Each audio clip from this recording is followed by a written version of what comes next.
Seringkali kebaikan Allah itu kita pandang dari sudutnya yang materi. Allah itu baik kalau kita punya harta yang banyak, tanah yang luas, pabrik yang di mana-mana. Sementara kalau cuma sekadar itu kebaikan Allah, terlalu sedikit orang yang mendapatkannya. Padahal kebaikan Allah tidak pernah berhenti dan meliputi seluruh makhluk yang hidup ini. Karena itu pada kesempatan jumpa sore ini, saya ingin mengajak kita melihat kebaikan-kebaikan Allah dalam bentuk yang lain. Bahwa kita diberikan harta yang banyak, itu kebaikan Allah. Diberikan tanah yang luas, itu juga kebaikan Allah. Diberikan perusahaan, pabrik di mana-mana, itu juga kebaikan Allah. Tapi tidak terbatas kepada itu. Ada kebaikan-kebaikan yang non-materi, yang malah justru itulah esensi kebaikan itu. Mari kita renungkan sebuah hadis di mana baginda Rasul bersabda, arba'atun man u'tiyahunna faqad u'tiya khairat dunya wal akhirah. Ada 4 hal. Siapa yang oleh Allah diberikan ke-4 hal ini, sungguh dia telah diberikan kebaikan dunia dan sekaligus kebaikan akhirat. Kebaikan dunia juga kebaikan akhirat. Ini berarti belum tentu yang baik di dunia menurut kita akan berbuntut baik juga di akhirat. Tapi orang yang diberikan 4 hal ini, dia sungguh diberikan kebaikan dunia dan juga kebaikan akhirat nanti. Apa 4 perkara ini? Yang pertama, qalban syakir. Orang yang oleh Allah diberikan hati yang pandai bersyukur. Ada ungkapan, my heart is my home. Hatiku adalah rumahku. Kalau luas hati, rumah yang kecil besar rasanya. Kalau sempit hati, rumah yang besar pun kecil jadinya. Kalau hati sempit, rumah pun kecil, kiamat namanya. Orang yang hatinya pandai bersyukur, bisa mensyukuri nikmat. Dan dengan dia bersyukur, semakin bertambah nikmat itu kepadanya. Banyak orang kaya harta, tapi miskin hati. Ini gejala zaman kita sekarang. Di tengah gemerlapnya harta, dia tidak tahu mau diapakan harta yang banyak itu. Orang-orang sufi menjelaskan bahwa kaya itu ada 2 macam. Ada kaya majazi dan kaya hakiki. Yang disebut kaya majazi, kaya artifisial. Lahirnya dibaluti harta, tapi hatinya miskin. Hidupnya sudah serba ada, tapi dia masih merasa kurang. Rumahnya sudah titik air liur orang melihatnya, tapi dia masih merasa belum apa-apa. Mobilnya berdecak orang kagum melihatnya, tapi dia rasakan itu pun masih belum. Maka dia selalu miskin. Dalam sebaya cukup dia masih merasa kurang, maka hidupnya pun selalu kekurangan. Orang yang diberikan hati yang kaya sungguh sebuah kebaikan. Hati yang kaya, hati yang luas. Kalau hati luas, tandanya 2, bisa mensyukuri nikmat dan tidak mengingkari apa yang diberikan Allah kepadanya. Tapi orang yang hatinya sempit biasanya tidak pandai mensyukuri nikmat. Dan lebih celaka lagi ini, tidak senang lihat orang lain mendapat nikmat. Orang seperti ini ya susah gemuk. Sudah tidak bisa mensyukuri nikmat, tidak senang lihat orang lain mendapat nikmat. Tetangganya beli televisi saja dia demam. Nanti tetangganya beli sepeda motor, dia makin gawat. Masuk rumah sakit. Di rumah sakit dengar tetangganya beli mobil, mati dia. Disiksa oleh perasaan sendiri. Begitu orang yang miskin hatinya.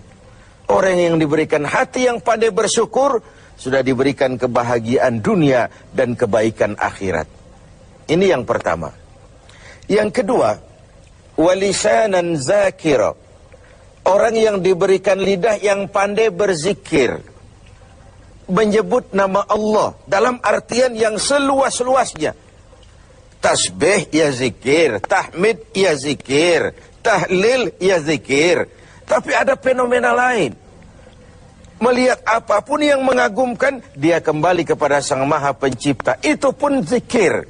Melihat semesta jagat raya, melihat bintang gemintang bertaburan di angkasa, melihat lautan luas terhampar biru membentang, melihat gunung tinggi menjulang ke angkasa, semuanya mengingatkan dia kepada Allah. Itu pun zikir. Diberikan lidah yang pandai berzikir, mengingat Allah dalam segala keadaan. Dan bukankah Islam mengajarkan seperti itu? Dari hal-hal yang paling kecil, memulai pekerjaan, bismillah. Melihat sesuatu yang hebat, Masya Allah. Melihat sesuatu yang luar biasa, Subhanallah. Terkejut, Astaghfirullah. Berjanji, Insya Allah. Semua dikaitkan dengan Allah. Inilah zikir itu. Hidup yang larut dalam alur ketuhanan. Yang ketiga, wabadanan alal bala'i sabir.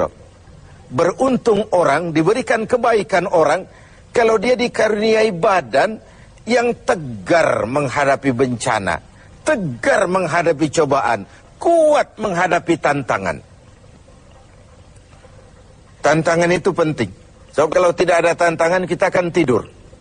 Cobaan juga kita perlukan. Tapi kalau kita tidak sanggup menahannya, larut oleh cobaan itu, kita akan kalah karenanya. Orang yang baik, diberikan kebaikan dunia akhirat, punya badan yang tegar menghadapi cobaan. Apa cobaan Allah? Dua macam. Satu ayat menjelaskan, وَنَبْلُوكُمْ بِالْخَيْرِ وَالشَّرِّ. Kami akan coba, kami akan uji kamu dengan yang baik dan dengan yang tidak baik. Dengan yang enak dan dengan yang tidak enak. Dengan yang menyenangkan dan dengan yang tidak menyenangkan. Bukan cuma sakit cobaan itu, sehat pun ujian. Bukan cuma miskin ujian, kaya pun cobaan. Bukan cuma tidak punya jabatan cobaan, naik pangkat pun ujian. Kita nih yang namanya ujian kan yang tidak enak saja. Kalau sudah sakit, ya Allah, sedang diuji. Sehat, lupa daratan. Miskin, ujian. Setelah kaya, lupa bahwa itu juga ujian. Fenomenanya apa? Banyak orang lulus ketika diuji dengan kemiskinan, tapi gagal berantakan setelah diuji dengan kekayaan. Ketika miskin dia hamba Allah, setelah kaya dia pindah menjadi hamba harta. Belum pernah ada orang datang mengeluh, Pak Ustadz, saya sedang diuji oleh Tuhan. Kenapa Pak? Uang saya sedang banyak. Belum pernah. Kalau sudah bangkrut, miskin, baru merasa diuji. Bukankah sejarah syarat dengan contoh? La nufarriqu baina ahadim min rusuli. Kami tidak membeda-bedakan para rasul. Tidak ada rasul yang dianak emaskan. Semuanya diuji, semuanya ditempa, semuanya digembleng. Semuanya tegar seperti batu karang di tengah samudra. Walau tiap hari dihempas ombak, dihantam gelombang, dia tetap berdiri dengan tegar. Begitulah orang yang diberikan kebaikan oleh Allah. Lain dengan orang yang loyo, sedikit kena kesulitan seperti ayam sampar, kerakap tumbuh di batu, hidup segan mati pun tak mau. Skeptis, pesimis.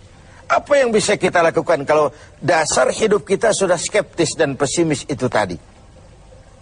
Hidup ini adalah cobaan. Semakin tinggi kualitas keimanan, semakin berat cobaan itu.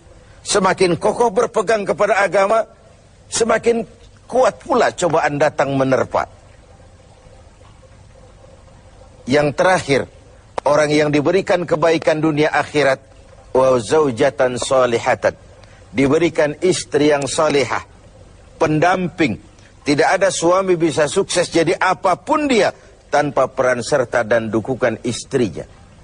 Itu sebabnya baginda Rasul menikah dengan Sayyidatuna Khadijah. Apa yang jadi pertimbangan beliau? Mengawini seorang janda yang umurnya 15 tahun lebih tua pula dari beliau. Kalau sekedar memperturutkan hawa nafsu, mestinya tidak Khadijah yang dipilih oleh baginda Rasul. Mestinya kalau istilah kita sekarang cari ABG saja. Tapi jelas baginda Rasul bukan cuma sekedar mencari istri, beliau mencari seorang pendamping.